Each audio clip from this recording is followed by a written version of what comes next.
A federal investigation has launched looking into how students with disabilities are impacted by the recent changes the TEA made to their public health guidance. For this Burleson County mom, she believes this investigation has the best interests for her kids' health. Mask mandate for, I think, special education in general should be considered at some point. As a medical professional, she also understands firsthand the risks her children face if they're not careful. I do, honestly. In my medical profession, a lot of our patients are immune compromised. Students with disabilities also similar have that immunocompromised. And it's easier for them to catch it. It's also harder for them to recover. Superintendent Peters calls out the TEA's completely opposite approach this school year.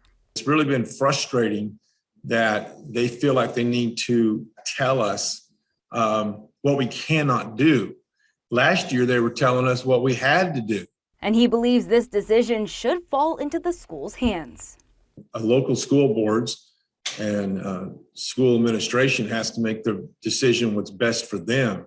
Superintendent Peters shares some students have been given the chance to continue remote learning as they are at a high risk of contracting the virus. But for Pineda's two girls, this is just not an option. My children benefit better when they're in person just because of the retention and the visual and the connection. Virtual learning was hard for my kids.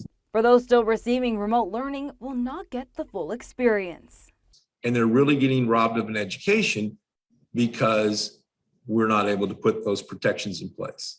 The TEA initially made these changes quietly to their public health guidance, but today they emailed school districts with a summary of these changes. In summary, it states the TEA removed language not allowing enforcement of Governor Abbott's Executive Order GA 38.